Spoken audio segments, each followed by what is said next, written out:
All right, well, welcome to Phillips Snow Course. My name is Chris Warwick. I'm an information officer for the California Department of Water Resources. We're here for our April 2019 snow survey. This is a great field we're out today. As you see, it's still raining and snowing at this time of year. At this location for our snow course, we have a depth of 106.5 feet with a snow water content of 51 inches. Now, that's the fourth best snow water content that we've had historically at this location for this time of year. Our April survey is very significant because this is typically when we see the deepest snowpack with the most water content. And our water managers use that to judge what type of melt-off we're going to get as we get into the warmer, drier summer months. Our snowpack is 30% of our water storage here in California, and typically we get the most of our rain and snow December through February. But as you've seen, in March we got some good storms, and even here at the beginning of April, it's still raining and snowing here in Northern California.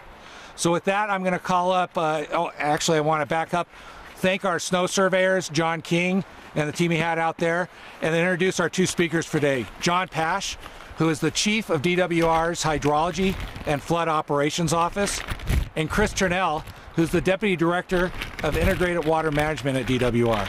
They're both going to have a couple of statements for you. First off, we're going to have John. Thank you. Thanks, Chris. My name's John Pash. That's Johnpaasch, and I'm Chief of the Department of Water Resources Hydrology and Flood Operations Office. And what I'd like to share with you is that this is a really great snowpack that we have this year, and it's evenly distributed. The north part of the state, north part of the Sierra Nevadas to the southern part of the Sierras. It's been a great winter, but it's not all fun and games. With this increased snow water content and this snowpack that we measured here today, water managers throughout the state are analyzing this data and are having conversations about how best to manage and operate their reservoirs. And we're even having conversations out of the Flood Operations Center with downstream flood managers on what to expect as far as releases and changes in river stages on the main stem Sacramento and San Joaquin rivers.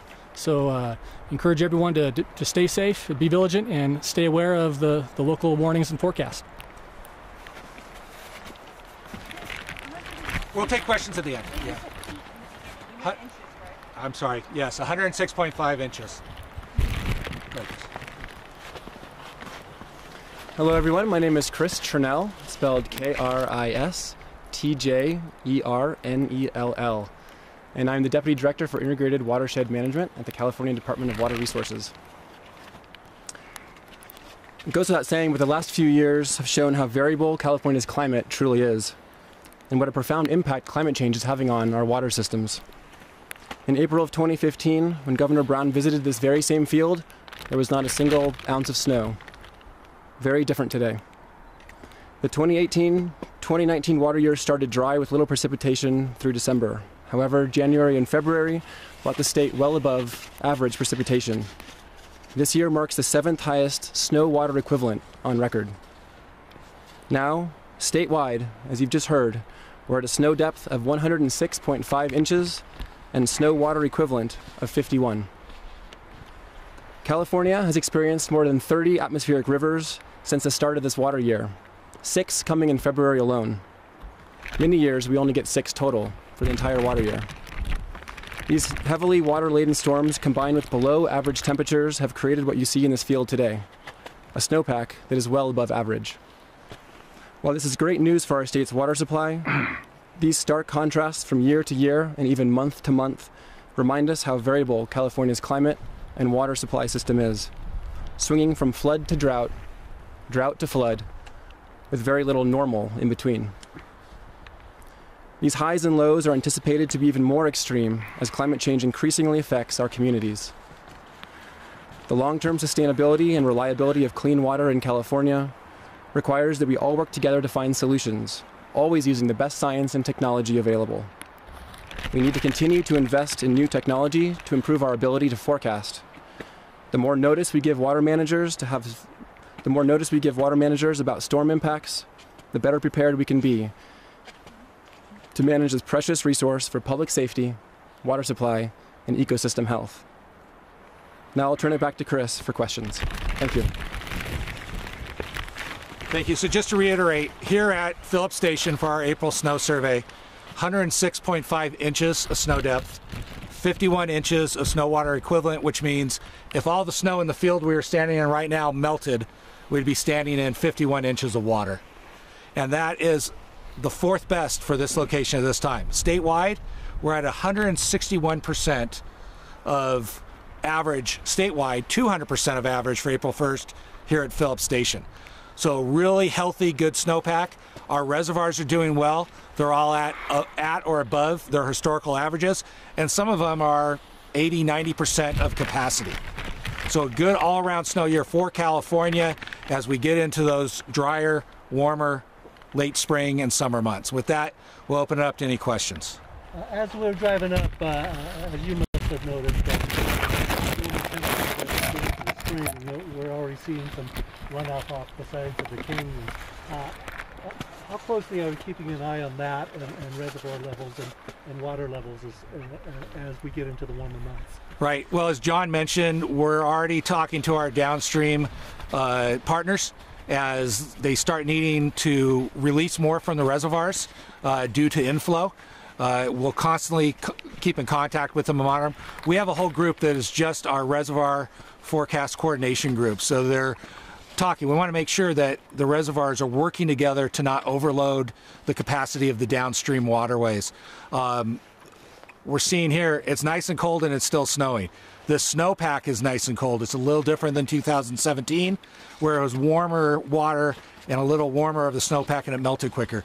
We're hoping that it's a gradual increase in the temperature and we get a gradual runoff. There were a little bit more challenges today because of how compacted the snow is. Is that a good sign for, or a good indication that we may hold off towards drier months? There was some crust underneath that our snow surveyors had to go through. That meant that we had, and I'll actually let John come up here and explain that a little bit more of why we had to sample. Yeah, so today we had deep snow. Typically with deep snow, you can have difficulty sampling. It's hard to drive a 1-inch diameter tube many inches in the snow. At the lower elevations, there was kind of a crust layer.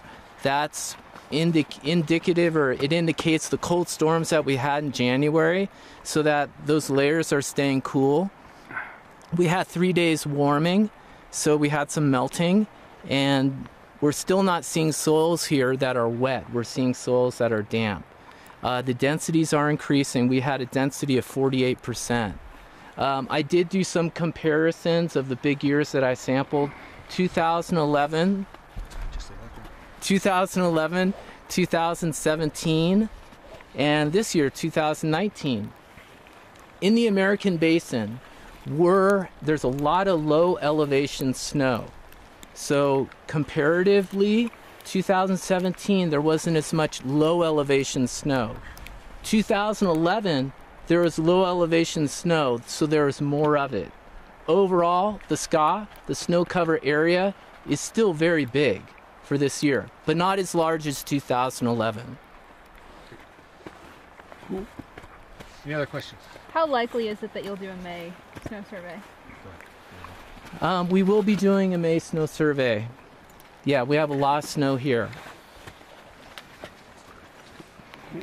Yeah. Just yesterday we had some avalanche snow falling on Echo Summit, and I think that lends itself to although the snowpack is healthy, there are still some hazards and challenges in the months ahead of how it's going to melt and how quickly it's going to melt. There is. There's always a safety issue that we want to look at here as we start to get to the warming months and as this heavy snow starts to pile up on itself. And we did see an avalanche that closed 50 for a while that came down onto the road. So as those layers shift naturally or from the weight of the snow or from some of it starting to melt, we do have to constantly look at it. And what we're looking at DWR as well as the runoff and how that's going to be managed going into the reservoirs and the downstream waterways. Any other questions? I'd like to thank you all for coming out. Like we did mention, we will be back out here May 2nd or 3rd to do a May snow survey. once again, it's a great day out here. We're seeing snow coming down as we're standing out here. We'll continue to monitor it as we move forward and working with our partners. Have a great day. Thank you for coming out. Thanks.